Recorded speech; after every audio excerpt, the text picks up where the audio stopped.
As the sun dipped below the western horizon, dusk settled over the land. In the distance, the evening drums echoed outside the inn. With the first watch signaling curfew, the inn began to close up. Changzhou was a bustling city strict with its curfew unlike the rural villages. At night, venturing outside meant risking punishment by the night guards. After dinner, the waiter tidied our table and locked up for the night. In my room, thoughts were swirling in my mind. First about the lamps. The image of Hong and Kyo's sister sharing the bun, each insisting others should have it, and Xianghua looking like she was about to cry while eating the fish stayed with me. Then there's this man's way. These days, learning shadow play with her, chatting in the bathhouse, grocery shopping together. Memories flooded my mind. Reflecting on these moments, a certain realization solidified within me. The boy would have said I'm head over heels for these lamps, but I just can't bear to send the lamps to such a gruesome end. Besides, mulling over the lamps, I also dwelled on Tang. 5 years back, while fleeing famine, I encountered him on the road. Ambushed by 3 men not far from the main road, Tang was among them. They aimed to rob me on provisions and my father's sword. I resisted fiercely. That battle was perhaps the closest I've ever come to death's door. I dodged the first swing and struck back, taking down the first man. The second man ambushed me, aiming his dagger at my side. I sidestepped, taking the hit in the thigh, instead of my abdomen. With a growl, I yanked the dagger from my leg, and I returned it to him with a forceful thrust into his belly. I bit 2 bandits but got badly hurt in the fight. Blood gushed from my wounds, making me dizzy and I collapsed. I recalled Tang coming over, ready to fight with my last breath. He tossed his weapon aside, told me to lay down, and said he'd patch me up. I was puzzled by his actions. He smiled and said he had to change of heart, wanting to rescue me. Fed up with his old crew, he saw potential in me and invited me to join him instead. Together we'd navigate the chaos of the world and make a living. That's when it hit me. Partners didn't matter to him one bit. He was cold to the core, didn't give a damn about his old crew, he just wanted more money and cushier life. Partners didn't matter to him one bit. After that, he patched me up and became bandits, hitting lightly guarded merchant caravans in the mountains and sometimes robbing travelers on the road. He had great connections, always scoring good information on caravans' side and routes. My role? The muscle. We hit unguarded caravans or ones with just few guards, take one out of quick and we can rob them. Split the loot, the middle, adjusting for extra effort. 5 years in, still not friends. Probably because we're both ice cold, both wolves. Wolves hunt, eat, and survive together. But they never become friends. Ew, that's a sad thing. After about an incense stick worth of a time, Tang led the lamps upstairs. I didn't catch the sight of them, just heard some noise outside. They were taken to the room next door by Tang, had a brief chat, and Tang came back to my room. Liang, 你还没睡啊？我本以为你进屋这么久，早就睡了。Not tired. All the lambs finished eating. 吃完了呀，他们个头不大，吃的倒挺多的，特别是那个小哑巴，不声不响，快把整个盘子舔干净了。我带他们去客栈的茅房解了手，之后便把他们带回来了。Locked the room next door now? 还没锁。不过你不用担心他们趁这会儿跑了，我跟那些小羊说了，必须留屋里，也已经用绳子绑了他们。What? 而且这整个客栈就一个门，这门晚上一直是锁着的，他们哪怕解了绳子也出不。咱俩明天起早点就行了。要是再不放心啊，咱一会儿可以给他们的屋子挂个锁。Yeah, better safe than sorry. Let's put lock on the room soon. Sam and I talked about locking the door for a while. Then silence fell between us. 梁，昨晚的事你想明白了吗？ After a bit, Tang broke the silence. We perched on the bed, his tone icy as he asked me. 这活你打算继续做吗？给个准信儿啊！说话呀，别他妈跟个闷葫芦似的，不是说了要聊清楚吗？ I don't know, but I'm likely out. Oh, if I didn't know those lamps, their fate wouldn't be my concern. But after all this time, I can't send them to die like that. Liang, you knew my principles from the start. This job is not what we signed up for. I'm done. I fixed him with a serious look, making my resolve clear. 我昨天都说了，都是尹三儿那狗娘养的瞒着咱们。他开始是根本就没跟咱们说小杨是去做菜人的，要不是我跟李贵打听，可能最后都蒙在鼓里。妈的，可咱们现在活也接了，也送到陕州了，现在是骑虎难下了。要是不做，是怎么个不做？你是明天就走人，让我一个人把小杨送到洛阳，还是说把他们送官府？ Let them go. Take them to the government. 你他妈疯了！几个州的捕快还在找咱们呢，你敢去官府？这不是赚不赚的问题，是咱们不做这一单就有没有命活的问题。这次咱们的雇主不是什么小地主，是洛阳城最有权势的人。你耍了他的祸，死都不知道怎么死。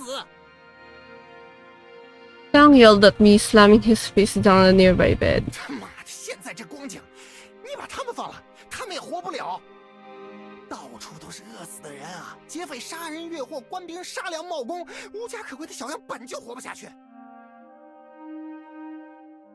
他们反正都是要死，为什么就不能给咱们换钱？啊？他们活在这个狗屁不如的乱世，为什么不能让他们解脱？ Liang frowned deeply, eyes glaring like a wolf's. Locked onto me. Freedom isn't earned that way. Can't bear their way of dying. 梁，你真不错。那我若是继续做，你要为了这些小羊杀我？ What? 你他妈能为了这几个认识不久的小王八蛋和我拼命？ Why you did that to your comrades, right? Am I right? He raised his head, jabbing a finger at my nose, his voice sharp. Face twisted, chin jerking, eyes pierced like a wolf's. So I couldn't read his mind, but I got his message loud and clear. He was warning me, ready to play for keeps. I didn't say a word, just gave him a look. I wasn't backing down. If you're ready to fight, I'm ready to fight back. Liang kept his gaze fixed on me. We were like two wolves about to clash, eyes locked at a deadly stare down. My muscles tightened, scanning the room's layout while debating whether to draw my blade. His jaw quivered, tears swelling in his eyes, yet his glare grew fiercer. Seems like it's going to be a fight to the death. I was pretty sure I can handle him if it came down to it. The one likely to bite the dust. But we have been partners for 5 years. I didn't want to harm him, let alone took him down. He was out for the blood and wanted to take me down. I won't hold back either. For those little sheep, huh? Was it worth it? I was hesitating, surprised I'd actually break ties with him over them. No, not just about them. It's about me too. I had my principles. He had details before we started going against them. I got to stick to my principles. True, can't just let it slide. In the tense standoff, Zhangfei's gaze suddenly dissipated. Sight shrugged, and his tense muscle relaxed. What happened? 梁啊，本来我不想提这个方案的，但若是你这么坚持，那为了咱哥俩别自相残杀，也没办法。 What? I eyed down cautiously. 提议能使你不违反原则，也能让咱们把这个任务做完了。 Spit it out. I kept my eyes on him as he settled onto the bed. 明天咱们在陕州找找人牙子，打听下，把现在这4只小羊给卖了。咱们把这4只小羊按市场价卖了，确保能卖到一个让他们活着的地方。然后卖了的钱，你拿1成辛苦费，我拿9成。再然后呢，我去洛阳找一个我认识的朋友，用9成的钱买4只新小羊。反正那位大人只是要小羊，也不是特别要咱手头的这4只，到时候给他送4只新的便是。你看怎么样？ Yeah, but like now there are other victims of this. Doesn't sound good. You just save them because you know them. But how about these other people that you don't know who you're willing to sell out to that swine demon? Tang detailed his proposal to me. But to admit, it was feasible. I didn't want to send these 4 lambs already got attached, and if they ended up dead in Liuyang, it would have been on me. But selling them in Shenzhou and Zhang getting fresh ones in Liuyang might have worked. The swine demon wasn't specific about the sheep, might have been even wanted that Maitreya back then. So what was the harm in swapping them out a bit? No, it's like an endless cycle. Stop it. It's ironic in a way. Accepting Tang's proposal felt a bit strange. I refused to let those 4 lambs suffer to preserve my principles. Said there would be 4 other lambs in Liuyang unknown to me, bought by Tang, meeting their end with the swine demon. Call it my own little act of hypocrisy. But I was willing to do it. Alright, I'll take your offer, let's do it that way. The change of plan is on me. After we sell the ship tomorrow, I won't take a dime and I won't be involved anymore. Once you reach Liang, use all the money to get new lamps and close the deal. 交差后若是赚了钱，我再看着分一点。Yeah, doesn't really make sense. Sure thing. When we meet in Liang, stores me a share. Hypocrisy at its finest. So it sucked the tension between me and Tang ease, and our expression softened. 好，那就这么定了啊！哎呦喂！ 方法想出来，咱哥俩也不会因为这个吵了。梁啊，刚才那一副要跟我打起来的样子，别说啊，我还真被你吓到了。Yeah, not at all thinking that we will fight till death and scanning the room and whatever. Not at all. 拿点酒啊，咱俩可得喝上2壶，压压惊。真是的。 Tang and I finally came to an agreement. He wanted to get us some drinks. Huh? I exhaled deeply, my tense muscle finally relaxing. Sitting on the bed, I reflected on Tang's deadly stare just a moment ago and my unwavering stance. Hard to believe I went this far for those ships, but it happened. 2 wolves nearly at each other's throat over a disagreement. The issue was sorted out in an odd manner. We came to an understanding for unknown lambs would be sacrificed in return for our known ones. This involved greater risk, but he would get a larger share of the money as a compensation, while I can maintain my principles. It's really a hypocrisy, you know. It's a good outcome, I suppose. Good for you, but for the 4 unknown lambs, maybe even favorable one. Tap tap. Tap tap tap. Tap tap tap tap tap tap tap tap. Just as I began to relax and let my mind wander, I heard a noise from the wall of the inn. The next from someone was knocking on the wall, the sound of the knocks echoing over here. It was the lamps tapping away, the knocks growing more urgent. What's happening? I stepped out of the room and walked to the door, the next room, pulling it open. Inside, 4 lamps were tied up, each pair on separate beds, and their waists were bound with ropes secured to a wooden post in the room. What's up? Who's banging on the wall earlier? 梁爷，是穗儿姐有事。 Joe gestured towards Sui, Sway, standing nearby. What's up? 梁爷，我有要事跟你说。 Man Sway looked at me with a serious expression, seeming a bit nervous. So, spit it out. 这里说话不方便，我们得换个地方聊。 I freed Man Sway from the ropes, then took her downstairs for a walk around. Eventually, I decided to talk her into the bathhouse downstairs. I quickly instructed the other lamps if Tang showed up with drinks looking for me, telling me we're at the outhouse. We'll be back soon. The inn was just like the last one, and even the bathhouse has a familiar layout. To avoid running to town on the way, I quickened my pace with Mansway. We arrived at the bathhouse where she closed the wooden door behind her and began speaking to me. Tell me, why'd you sneak me over here? What's up? 梁叶，大事不好了， What's up? 星爷马上要杀你。 Oh. Is he going to poison me? Is he going to poison me? I was taken aback. I never expected her to bring this up with me. What makes you say that? 刚才琼华跟我说，星爷趁我们买菜的时候，将他们锁在门里，半个时辰后才回来。 Someone just told me Master Shin locked them in the room while we were out shopping. He didn't come back for an hour. At least that's 肯 suspicious. 定不对，星爷很谨慎，按理说该一直看着他们，不让他们跑了。但是他刚刚却没有那么做。半个时辰，显然不是要去解手或者去拿什么东西，他大概是出了客栈，去了某个地方，找某人聊了些什么。 Oh, what's the big deal? Maybe he just went to see a friend. He's got a plenty in Shansu. 我觉得没那么简单。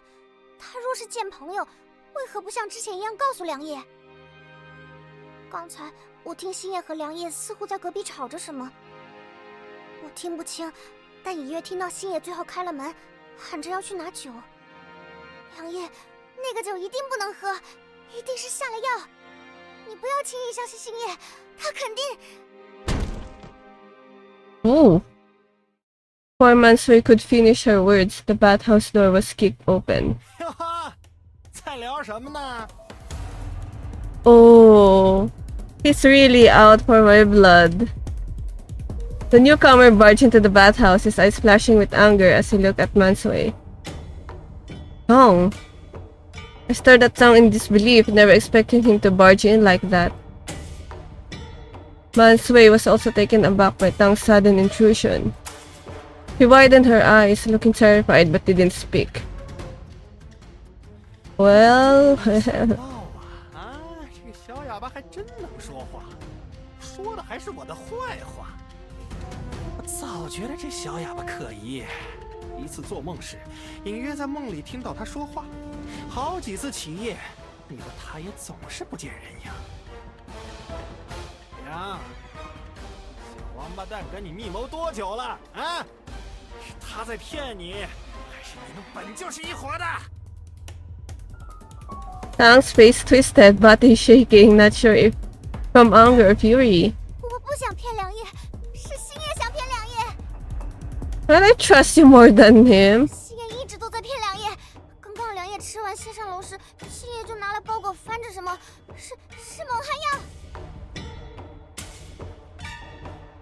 Mansui pointed at Tang with a look of horror. 狗娘养的，你胡说什么？老子弄死你！ Tang furiously lunged at Mansui. He grabbed her swiftly before she could dodge. Mansui, off balance, stumbled to the ground as he grabbed her. Oh no! Tang pounced, pinning her beneath him. 想跑？老子掐死你个小王八蛋！ Tang straddled Mansup. It's Mansup! Tang straddled Mansup. Veins bulging, hands grip around her neck like a wolf on a lamb. His arms tense, fingertips dig into her throat, as if he aimed to choke the life out of her. 救我！ Am I supposed to help you? Mansup sobbed, tears blurring her vision, pleading for my help. It was chaos. Total chaos. My mind was in a mess. In that moment, I couldn't tell what was real and what was fake. Ow! My ears! Mansup lying? Tang not really planning to harm me? No secret meetings? No drug drinks? Possible. That last was good at deceiving. The mute act, the age, could all be fake. But why warn me now? Her expression and eyes didn't seem like she was lying this time. Was Tang lying? He'd always been selfish, only interested in this game, but he accepted my proposal this time. I don't think so. I think he's buying time to kill you. It was strange, not like him to risk more than just stick to principles. Yet his plan made sense. With higher risk, it was win-win for us. But he really betrayed me after proposing such a plan. Yeah, I doubt him. The looks he gave me just then didn't seem like deceit.